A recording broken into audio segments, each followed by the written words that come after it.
Okay. Well, first, thanks for the opportunity to be here to share what I've got to tell you about transforming the service and marketing, and specifically the ServCollab approach. As Michael said, I've been around a long time. I was an academic for 42 years, and now I'm 1 year into leading ServCollab. So I've got a lot of things I'm going to share with you, and I'll take questions after I go through these. There's even some slides that I won't show you that Michael's going to be distributing the slides, so you're welcome to look at those as well. But I've got plenty just in what I've gone to show you. So let me get right to that so that we can make sure that I share everything. I've got some key topics I'm going to show you. I'm going to start with the motivation I have for what I've been doing, but also the motivation I think we should all have. So I'll start with my own personal motivation. Then I'll get to marketing and transformative service. I'll then link that to what we're working on with ServCollab, because everything I ever was trying to do with ServCollab comes out of my prior time as a marketing professor and as a services researcher. And then more on ServCollab with ServCollab's perspective.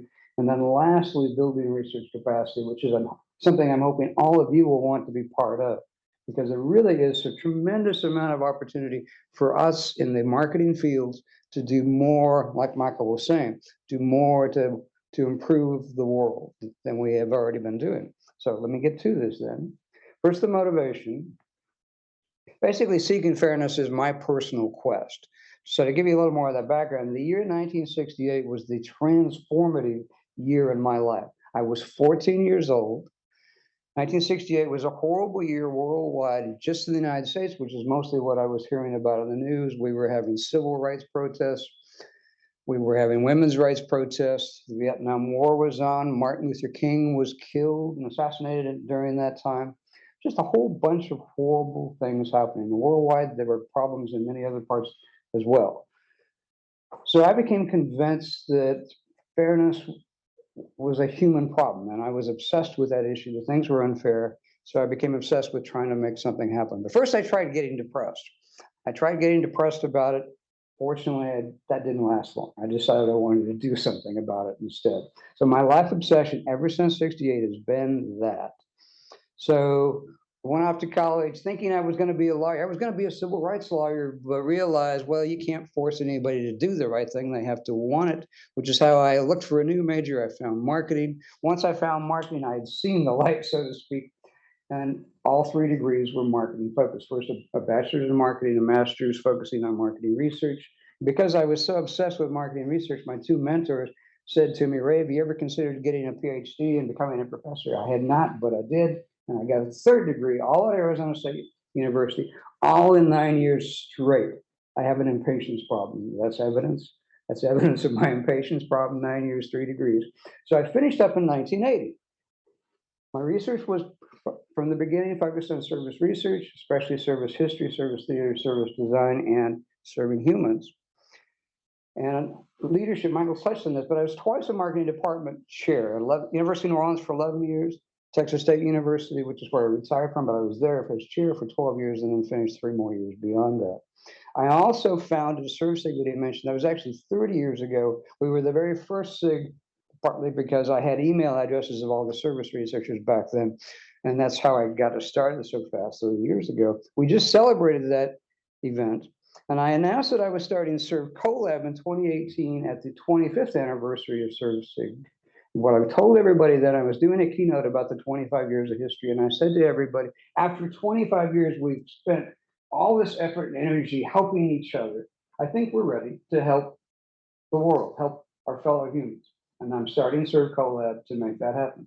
Now, when I announced that, I really didn't know what I was going to do besides that. I had a website and an idea, but I had to get busy. So I've been really busy on it since 2018. All right, so now to motivation for the rest of us. Starting off with this, because this is part of what frustrated me so much during my 1968 first depression, then deciding to do something. But I was convinced that how in the world could we supposedly be Homo sapiens? How could we officially be a wise species if so many unfair things were so common? How could we really be intelligent? And I'm still not convinced we are an intelligent species. I think we're an ignorant species. And it's by birth, every one of us starts off with just about exactly the same ignorance level. Every one of us. And we don't even know how to walk. We don't know how to talk. We don't know how to do so many things. We have to learn those things. So we're capable of becoming intelligent, but we don't start that way.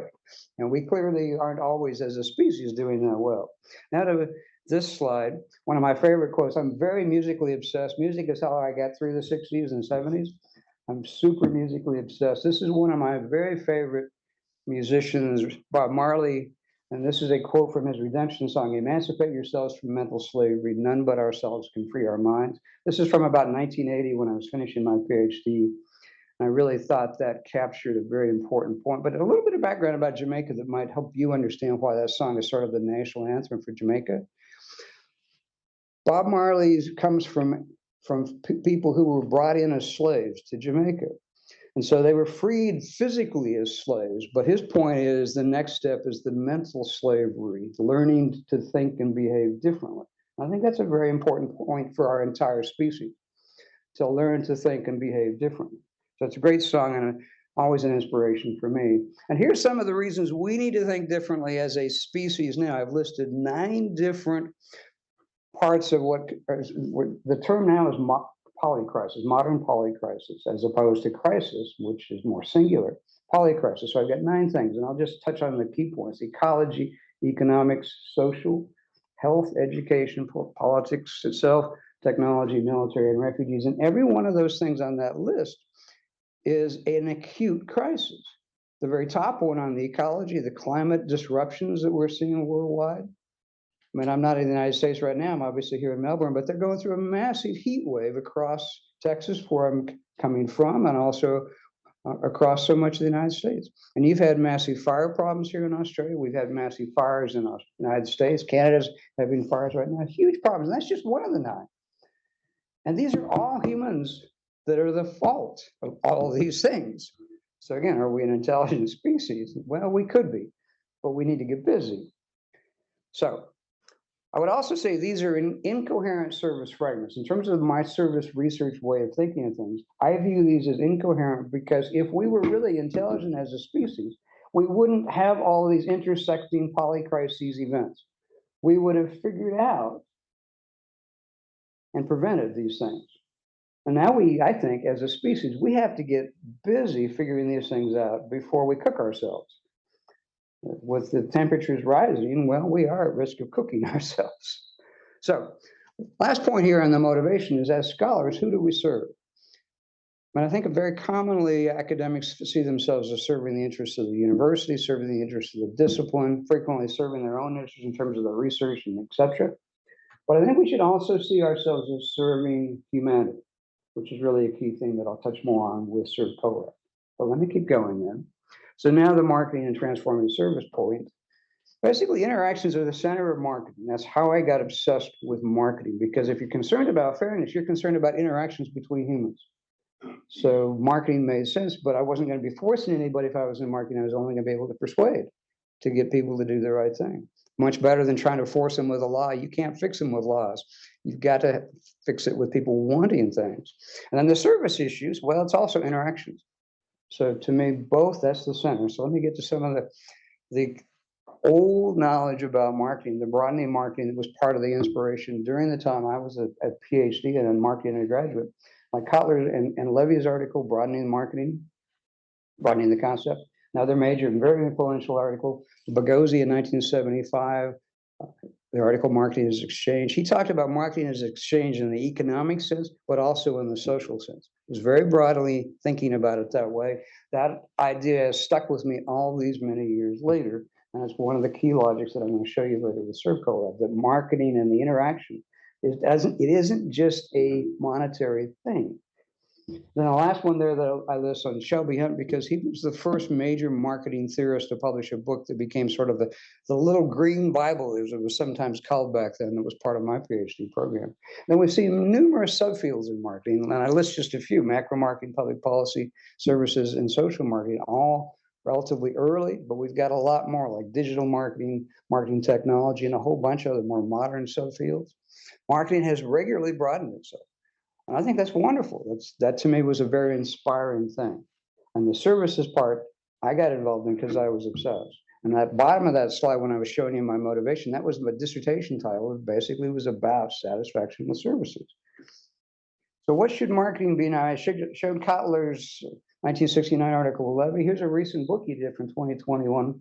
And two quotes from that book: marketing must return to the core of value creation, tackling long-term problems that profoundly affect people's lives. And the second one is an even more interesting quote. H2H marketing is what they're calling that, human-to-human marketing, has the ambition to leave malpractices behind, offering an ethical and collaborative way of engaging with customers by co-creating value together as a team rather than at the expense of each other. So Kotler has obviously been around for a very long time. He's in his 90s, if I remember correctly. So he's definitely continuing to try to broaden the way we see our activities in marketing. The only thing I would have done differently if it had been me writing the title, I would have not said human to human, I would have said humans with human. Because to always has a one-way sort of sense to it. And we really need to start thinking about it more like with. And that's really sort of what he means in what he's saying. It's just that he doesn't call it that. So now I'm switching to services marketing and service research. Broadening marketing was the essential catalyst for that, and I've got two key pieces of evidence for that emergence. First, the Breaking Free from Product Marketing article from Lynn Shostak in 1977. That was the beginning of my PhD program, and that article came out. And I had just subscribed to the Journal of Marketing in time for that first issue, her article. Great timing when that article showed up, because I'm from Las Vegas by high school graduation. And there are some people who think that Las Vegas is a service economy. I'm not one of them. I think it's a disservice economy in terms of gambling and all that. Although some people seem to have a lot of fun losing money, which I've never understood. My buddies and I used to hang out in casinos, and I would see all these people losing money, and I thought, what's wrong with these humans? And this is the weirdest of unfairnesses, because they were voluntarily losing. I thought that was really, how is this possible? Anyway, but the other one here is the services marketing is different in 1980, just as I was finishing my dissertation. And the last point on this slide, Dave Bowen, who's the first author on this long list of authors, and I led a team of the old timers in the service research field. That is the 12 living old timers of service research that are co-authors of our article that just came out 2 weeks ago in the Journal of Services Management.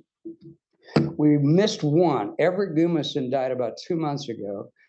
And we were so frustrated that we couldn't include him, but his health was failing. He wasn't able to participate in what we collected. We basically collected observations from each of the 12, their lives and the observations about the service research field. So we had a great time working on it. It's just that we wanted to have Everett as part of it. But that's the living group, the last of the old timers. Dave and I are actually the youngest of the group. Dave's just past 70, and I'm not quite 70. So he and I are the youngest by accident. All right, so let me keep going here. So now to transformative service research. TSR is a call for service research that advocates for the personal and collective well-being of consumers, citizens, and the entire global ecosystem. Now, I got to participate in that research. The two articles that are listed there, I was one of the many co-authors of the 12 of us. Laurie Anderson and Mark Rosenbaum were two key instigators of that. Mark's the person who actually had the phrase transformative service research in the first article ever. And Laurie and Amy Osterman, Amy was Mark Rosenbaum's dissertation chair, they became the catalyst for forming the very first meeting of people working on transformative service research. That's where those two articles come from. So I got invited to that party because Laurie and I have known each other since 1978. She knew I had previously been interested in consumer research, but I'd abandoned it because this comes out of the transformative consumer research efforts. But she said she was working on transformative service research, and I wanted to help participate in that, and I got a chance to do that. And that gets me to what is ServCollab, because ServCollab, as I'm about to show you, is heavily based on transformative service research. Now, I've already touched on when I announced in 2018 is when I announced that I was working on starting it, but I had a lot to do.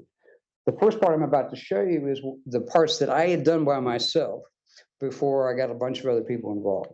So I picked the name. The name itself is a contraction of serving humanity through collaboration. Now, since I was also a marketing professor, I knew about branding, knew about promotions of various things. So I didn't want a longer name. I didn't want a complicated name. I didn't want it to be an institute. I just wanted it to be one word. And I named ServCig also. So you can see that this is sort of Ray's sequel with ServCig, ServCollab. But that's the meaning of the name, serving humanity through collaboration. So serving humanity is our purpose. The first two words are our purpose. The second two words, through collaboration, is the process we practice to achieve that purpose. So I was embedding all of that in the name. We are a human services organization. Now, to clarify what I mean, in the system for, let's just move that cursor out of the way, the system for nonprofits in the United States, we are technically a nonprofit based in Texas, but we are thinking globally. So I don't want to call us a nonprofit because that doesn't describe what we're trying to do. We're officially a human services organization nonprofit. So I'm just using that part of the name. And again, we're based on transformative service research. So here's the key synthesis of what we're trying to do. Coming back to that first part, the service perspective on the purpose of which is to unify the understanding of service. The collaboration perspective, which is to have collaboration elevate the process. And the wisdom perspective is the third and hardest part. Remember, I've already touched on the ignorance issues in are we an intelligent species? So we're trying to help elevate the wisdom of the researchers first, and then humanity second, because wisdom accelerates human progress. We don't accelerate things by ignorance, and we've already tried ignorance as a strategy. That's the 9 polycrises events I've shown us. That's ignorance. There's no other explanation for those things but human ignorance. Wisdom needs to be the efforts. So, different way of showing you those 3 things, basically from service to collaboration to wisdom, and those 3 sort of steps.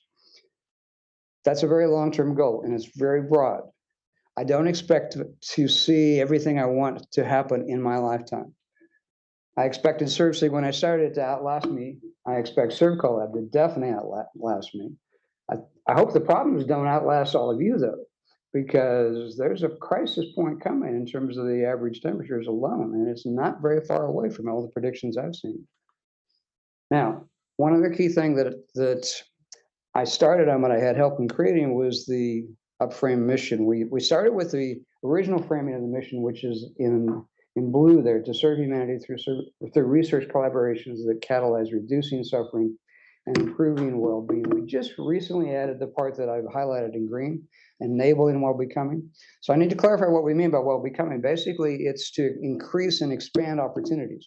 Well-being has sort of a improve the existing situation. The well-becoming really gets to more than that. And when we first had that idea, well, I went looking for who does research on well-becoming. As education researchers do research on well-becoming. And it fits, in my mind, that fits perfectly, because education is really the most transformational service humanity's ever invented. So it makes sense to me that education would be a well-becoming service. It makes things possible. So we're interested in that too, all 3: reduce suffering, improve well-being, and enabling well-becoming. So that gets me to the perspective issues for ServCollab, to show you what we're trying to accomplish, given that front part. So here's the 3 parts of our perspective: that we're living in service systems, that everything humans have created, these are service systems we've created, and I'll expand on that, that we're not being served, that the polycrises I showed you, actually every one of those, including ecology, could be tied into human service systems. We're not being served by what we've created. And then the third one, we can design service systems that serve humanity. It is possible to do what we have not done well yet. But we have to realize that there's a problem, and further, most importantly, realize we can design solutions. And some of my more recent research in this century has been focused on service design for that reason. So here is the important key thing about ServCollab's perspective to share. Because when I started, like I said, I was all by myself. I went and recruited some of the people who I had worked with on a few recent projects. Some of them had worked with me on a base of the pyramid project. Linda Alkire, who's showing there right below the title of our paper on elevating the human experience, she had worked with me on a refugee paper. But let me first emphasize that these people became the advisory board for ServCollab. Every one of the people beyond me is the advisory board, starting with Linda right down to Leah Patricio. And we began building the conceptual scaffolding for the idea of elevating the human experience. When we started writing, we didn't have elevating the human experience as our front part of the title. We were really just writing an article about what should ServCollab be. But we worked on it and realized what we really need to be trying to explain is what are we trying to accomplish? What should be the goal? And that's where we got to elevating the human experience. So we should be looking at how can we, as service researchers, through service research collaborations, how can we do that? How can we try to elevate things? Every one of those people is a key collaborator. I've already mentioned Linda Elkire. I hired her in 2016. She's at Texas State University, a wonderful colleague, quickly became essential to what I was trying to do. Laurie Anderson, I've already mentioned. She had to be part of the group because she'd helped start the Transformative Service research efforts. David Bowen, I had known forever. He's a management professor. So we were bringing in a different discipline by getting David involved. And that really helped us a lot with some of the key thinking about the human experience, in fact. Then Thorsten Gruber, who's a marketing professor at the University of Leipzig, originally from Germany. Amy Ostrom, the other key collaborator on the early days of transformative service research. And Leah Patricio, which I need to say a little more about her. Leah Patricio is my former doctoral student in Portugal. And when I became her co-supervisor, I was not a professor in Portugal. The other professor who was co-supervisor was a software engineering professor. And between the two of us as advisors, we helped her create a service design dissertation on human interactions. And then we moved to another level we called multi-level service design. So she's been an essential part of my transition to try to design solutions. So she needed to be part of the group. She had to be part of the group. Besides, she's a great colleague. So those people were essential to starting what we did. And again, it was published in the Journal of Service Management 2020. So here's some key things in terms of the issue of living in service systems. Human life occurs in nested service systems. And these are families, cities, nations, and organizations are some of the easy examples. Starting with the family, though, what family is the most essential one. We're a social species. We are fundamentally a profoundly social species. We need each other, or we wouldn't have formed all these organizations. We're not a solitary species. So the future is basically the primary purpose of family service systems. But it would also be easy to say the same thing about cities. The cities are for the future, nations are for the future. Any organization is planning on having a future. So that's an interesting and very important part of human activities, that these things were created for the future. Coming back to the polycrises I showed you. So where did we lose the future story? Because these crises are not going to help us with having any future. They're not going to help us at all. The fundamental human service systems either enable or disable human progress. And we've got some service system problems across our planet that are, in fact, disabling human progress. And that's some of the research that some of us should be doing. Okay, so another way of looking at this is to say that service is a universal force in human society, the universal force. The service systems evolved to help us solve our ignorance problems by sharing. And there's two things I'm going to show you about sharing. First, through a process of complementary cognition. This is rather recent research. Helen Taylor and her group, they could develop the idea of complementary cognitions, that we evolve the ability to work together to share cognitive capacity. And it makes perfect sense in the context that that's an ancient thing that's been true all these many years, that we can never and none of us can know everything. It's especially true now, but it wasn't true in the past. But together we can do things, we can be smarter together. That's complementary cognition. We can be smarter together. And another study with similar implications, they describe, Tomasello's group, anthropologists, described our evolution in prehistoric times as mutualistic collaboration driven by interdependence. So depending on each other, mutualistically collaborating, knowing that you were dependent on each other. Now to a key idea that was in our elevated human experience, but in the years since we published our article in 2020, I've shifted the way we present it, because we had a left to right table from conflict to collaboration in our table for 2020. But as we've worked on this, we realized it makes some sense to portray this as a hierarchy. The conflict is in the bottom of the possible human interactions. By the way, we basically argue that these are the 4 human interactions that are commonplace across history. That we can get into conflict with each other, we can get into competitions with each other, we can get into cooperations with each other, or we can collaborate with each other. The hardest one is collaboration. Conflict is easy. Competition is harder. Cooperation is not a lot harder than competition.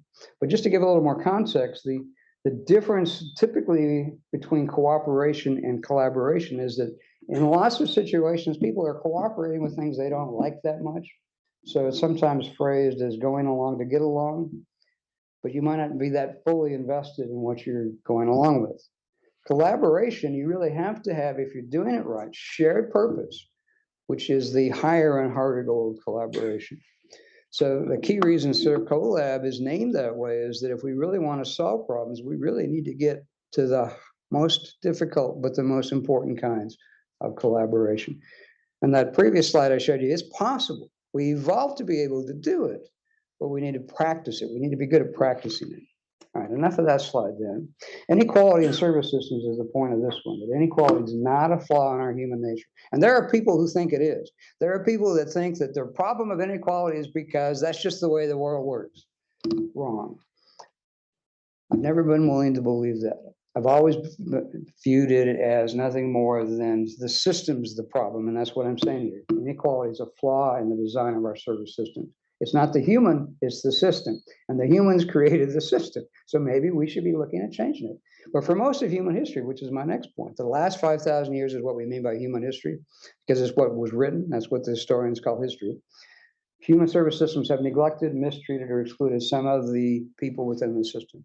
And in italics there, the systems of patriarchy, aristocracies, emperors, slavery, feudalism, colonialism were all designed for inequality. That was their intent. They were designed for inequality. I don't think that is in our nature because it doesn't have to be that way. And it doesn't always happen that way around the world. Slavery is not an automatic thing, or any of these others isn't necessarily in any way automatic. We need to design for fairness and inclusion. And here I have to include mention of an article that Nicola and I were co-authors on. It was Design for Service Inclusion, Creating Inclusive Service Systems by 2050. This was a project that happened in Brisbane in 2017. Janet McCall Kennedy invited me to, with Allison Dean, co-lead a team on transformative service research. Janet set up all the members of the team in terms of who was going to be part of the team. So we'd all agreed to be there in the room to work on a transformative service research topic, but we hadn't figured out what it was yet. So as we talked and discussed, we found ourselves converging around issues that all could be labeled inclusion.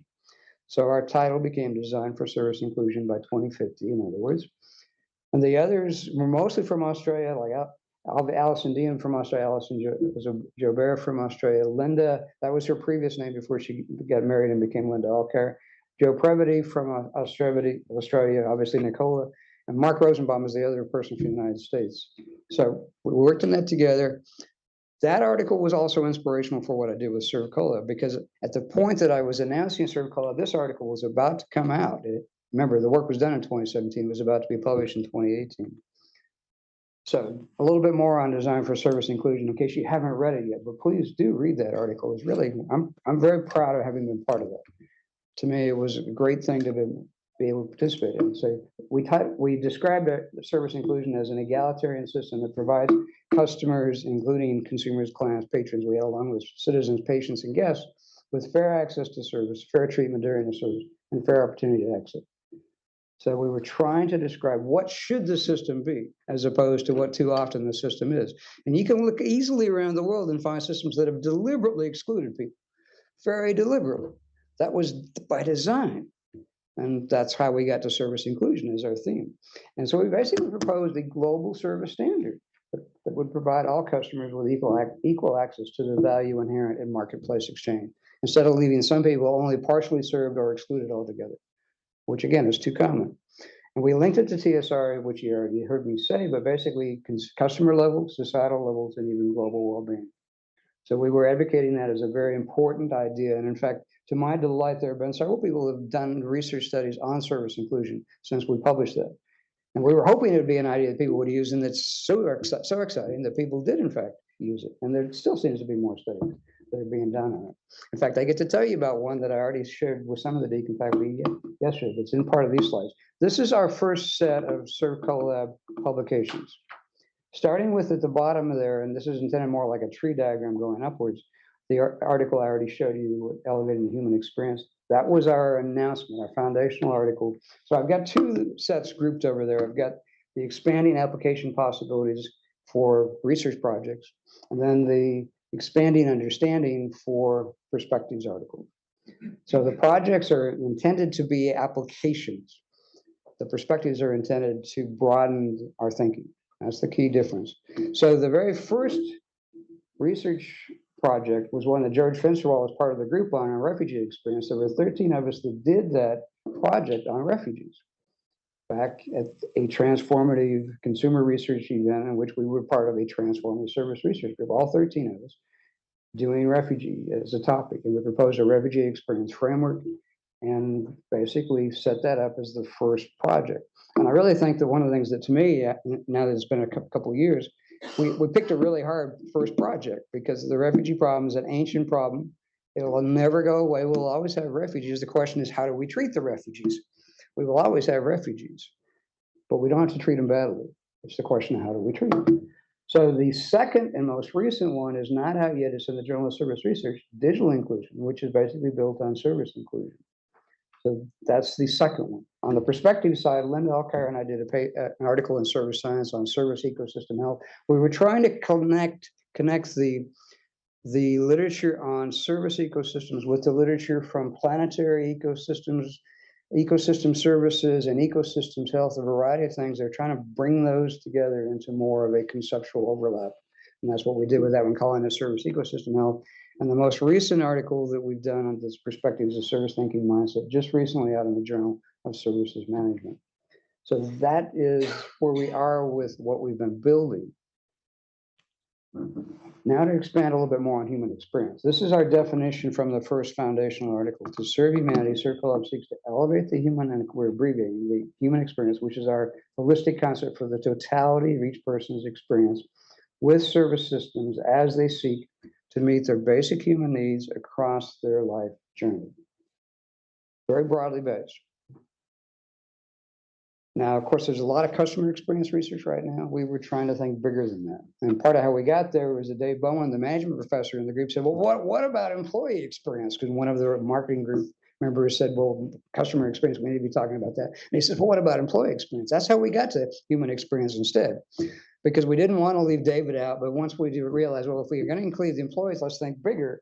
Let's think humans as opposed to just roles like customers and employees. And that gets me to this next slide, because this slide is about roles, the various roles humans might play.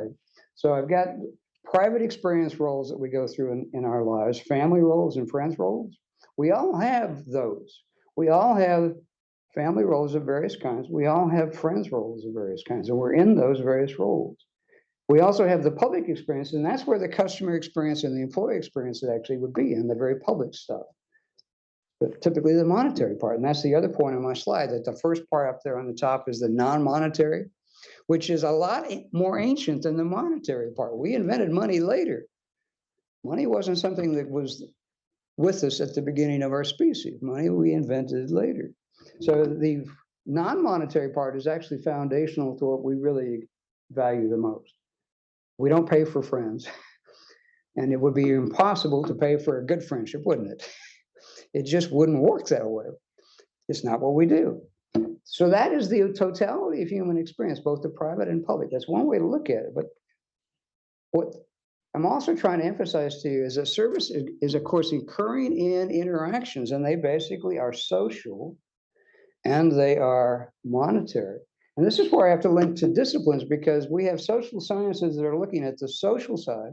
We have the business disciplines that are looking at the monetary parts. And it's like one set of disciplines are looking at the left hand and the other side is looking at the right hand. And that's why I've got that image of trying to connect the hands in my slide there, because we really need to start thinking bigger about the whole human experience instead of the disciplinary framing that leaves us only studying part of the human, and the human has bigger needs. Some of the discontinuity in service system problems are because of those gaps. So here's one other way of looking at experience, by looking at the nested levels of human experience. So what I'm describing here in the very bottom is personal experience, the micro level. And those are things that each of us has and only we know about. They're very personal, that is, living in our own heads, living in our own bodies. But then there's a social level, interacting with all the other humans in our lives, whether the public side or the private side, the social side. And notice in bold there on the bottom of my slide, I've got the point that social experience is the greatest challenge because we're a social species. We're really good at mistreating each other sometimes, or we're really good at helping each other because we have four possible interactions. We can get into conflict with each other all the way up to the possibilities of collaboration. And then at the external level, the external experiences are interactions with the external environment. In the video that Michael played, they were emphasizing at several points the experiences with the external environment. We have mistreated people at the personal level. We have mistreated the environment. That's some of the service systems problems we've been causing ourselves. We have failed to respect the external environment. We've failed to respect people's individual rights. And both of those are tragic messes in terms of where our society, as our planet, is going. Now to the building research capacity issue. So hopefully by now I've convinced you something needs to happen, and maybe service researchers and researchers in general in marketing could be part of the solution. Building research capacity. So to me, having worked for so many decades in research, I'm convinced that we need to rethink and reorganize knowledge systems. And the way I think we can think about it is because service is so pervasive in human life, it's embedded in our needs, in our human interactions. That's a starting point that's important because it's so deeply embedded. And the disciplines that we have around the world across the various academic fields, they emerge to pursue specific knowledge. Economics looking at one thing, finance at a specific thing, sociology, but all of those have connections to the human. They all have connections to the human. Basically, service has many homes, but no masters. I mean, there are researchers in education. All those education researchers are studying service systems. And I could make a much longer list of my point. So we really, to me, are fortunate that service is undisciplined. And I'm deliberately having fun with the word undisciplined. We don't have a service discipline. I don't think we need one. I think we need to connect to the various disciplines that are all studying the left, the right sides of the human and connect those things so we can collaborate to help our fellow humans. So let's retain that condition as my point, to help liberate our fellow humans. So I think we should start with business schools.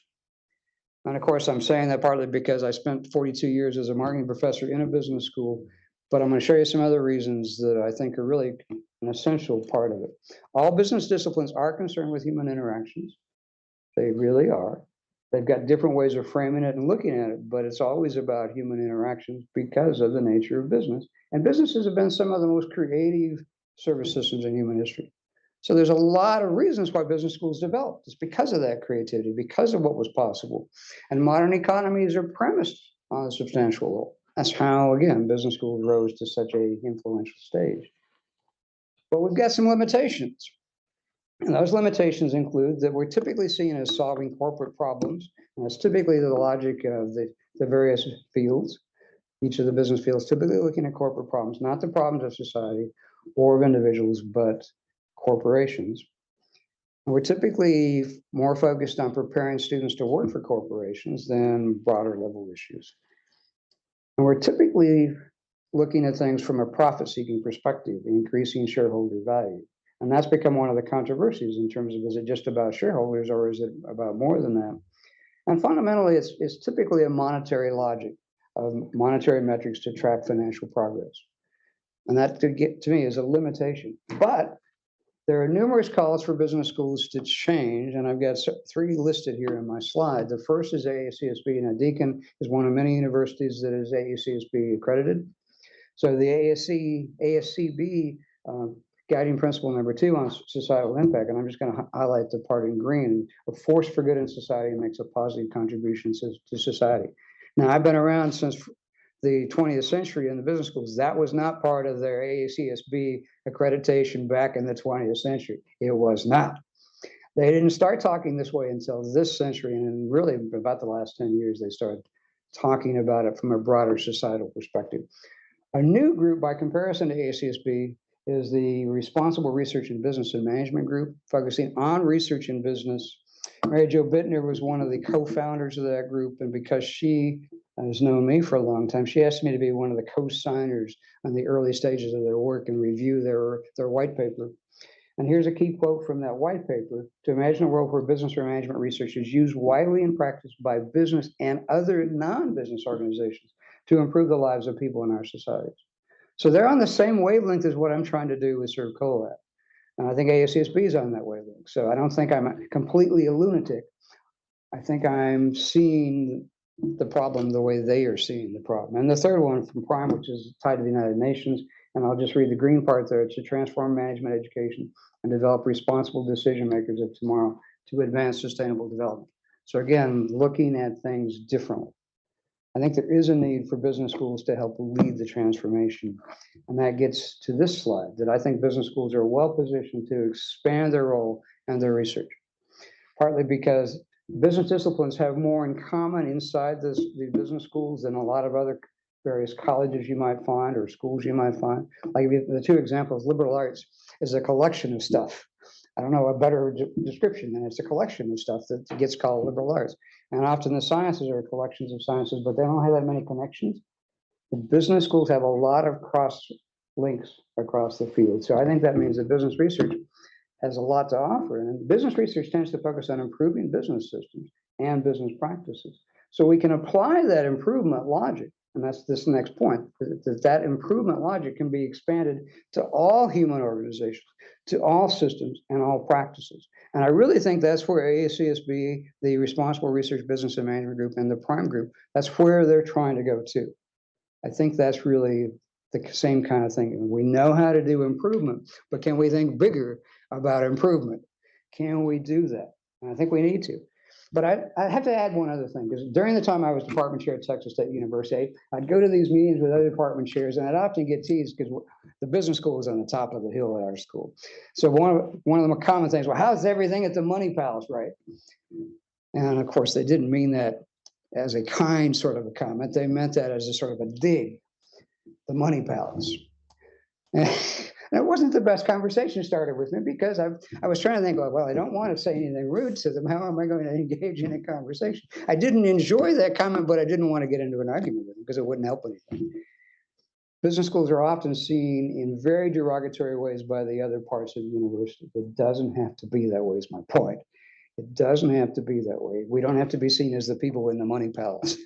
We could be seen as better than that and more valuable than that. So I think we're standing at a crossroads, the crossroads for human society. That human society has reached a crossroads where we can destroy life itself, and we're well on our way to doing it, or we can regenerate human potential. And I'm using the word regenerate very, very importantly, because in natural ecosystems, they regenerate. In human ecosystems, they tend to deteriorate. And we have proven that with the polycrises I've shown you. We've got to figure that out. And I think we need to choose regeneration. We need to start getting serious about a more regenerative logic and building that into everything that human service systems do, so that we aren't raising average temperatures and so many other problems for the world. And a few other things here to show you after making that point. Here's a new book that I recommend to you highly. Now, I've got more books that I've got in slides I'm not going to show today, but this is the book that I need to tell you about now, because it's only a couple of months or so out, like I think it's February this year. Design for a Better World, written by Don Norman. If you don't know Don Norman, he has written numerous books about design. So this is his most recent book. He's retired, and he decided he needed to write a book titled Design for a Better World. The subtitle is Meaningful, Sustainable, Humanity-Centered. That would also be part of it. So here's two key quotes, both I really love. It's time to change how the world operates, to design sustainable systems, to take account of a design's impact on the people, to ensure the design is done with everyone in mind, and to hold sustainability and equity as the goals. And an even more exciting quote to me, our designs must serve humanity. And when I saw serve humanity, I thought, oh, wow, I have to use that quote from Don Norman regularly as a result of him saying serve humanity, which also requires that the design serve the ecosystem. The reason ServCollab doesn't have the environment in it or the planet in it is because humans are the source of all the problems. So you have to focus on the humans if you want to fix the rest. That's why I decided to name it the way I did. Don's on that same wavelength, but he's obviously thinking about it in a design sense. Now I get to a few last key things that ServCollab is working on. This slide here shows 7 different groupings of service research themes that ServCollab has developed with the help of Mark Rosenbaum and Rebecca Russell Bennett, who are the co-editors of the Journal of Services Marketing. We took the United Nations Sustainable Development Goals, all 17, and started looking at, well, how could we make them more packageable into service-related topics that researchers could work on? So just to highlight the first one here on the slide, services that enable well-being combines the no poverty goal for the United Nations, combines the zero hunger goal, and combines good health and well-being, all three of those into well-being. So across those 17, we group them in various ways. Michael and I are working with Rebecca Russell Bennett on the third one there on resources for all humans. But each of these labels is an effort to make it more manageable for researchers to focus on these issues, as opposed to just taking one of the 17 to take some that are grouped. Our hope is that it'll encourage more research because it's more packaged in ways that fits within the service logic. These are all commentaries being written, like the one I just mentioned that Michael and I are working on with Rebecca. We're writing a commentary about these that'll all be in the Journal of Services Marketing next year to encourage researchers to work on these various topics. So we're trying to help spark some research across that set of 7 instead of a set of 17. And here's some projects that we're also working on in ServCollab on various topics. We've still got more that we're working on with refugees. Recent work that we presented in Frontiers on technology for humanity. We've got a sustainable communities project, an enabling marketplaces project that really gets at issues of disabilities. Service standards, which tries to advocate for service standards for all humans. Transformative service ecosystems try to do more connections to the ecosystem services with the human service system. Service thinking, we just published the service thinking article. We're encouraging researchers on specific parts of service thinking. Those are all in progress. And there's room for more. That's this slide. These are the 3 criteria for starting ServCollab projects. Now, I've got the web link there to the details, but these are the key things about any group wanting to start a research project. The key first step is the topics. The topics need to fit within this serving humanity framework. That's pretty broad, so it's not so hard to fit within that. And it could be reducing suffering, it could be improving well-being, it could be enabling well-becoming, but it needs to fit within our purposes for us to want to call it a project. Now, of course, anybody can research on these things without being part of any projects we're doing. We are not trying to be the only research organization. We'd be idiots if we were, because we're just trying to be one of the forces for improvement and trying to encourage stuff. But we have no illusions that we'd be the only one. It'd be foolishness. But we're trying to encourage some of the key aspects of these. The second part is the rigor, that these things have to be rigorous enough that they're going to be published in well-known journals so that other people will be able to read them and that we can build more momentum amongst the research community. And the third part is the teams. Basically, we want the teams to represent humanity as best they can. So more disciplines is great, more nationalities is great, multi-gender issues as opposed to all males or all females, etc. That the teams are more representative of the people they're trying to help. So that's an essential part of it too. So basically, those are the criteria that I've summarized. But basically, any of you that are here, if you want to talk to me about ideas, I'm happy to talk to you today, or of course by email, etc. later. But that's the key things there. And to wrap up here with a few last things, how to get involved with ServCollab. These are all the possible ways. And again, Michael's got the slides to share with you, so you can track these things down later. But that's our website. We've got a volunteer link. There's always opportunities to volunteer. We are an all-volunteer organization except for me. And technically, I'm a volunteer because I'm not paying myself. I'm actually paying for less of the expenses of ServCollab. ServSig, by comparison, ServSig has never had a paid employee in 30 years. It's all volunteers, always has been. So I'm pretty good at running organizations that don't have paid employees. The ideas are the hard part. You've got to have the ideas generating things. That's what we're focused on. So we do a lot of communication across Facebook, LinkedIn, and Twitter. We even have videos on YouTube. But I have to do one more Bob Marley quote, which is also part of the same song. Won't you help to sing these songs of freedom? It's a really great song if you haven't had a chance to listen to the whole song. It really is a great song. So that is it, and then I'll take questions from you. Thank you very much.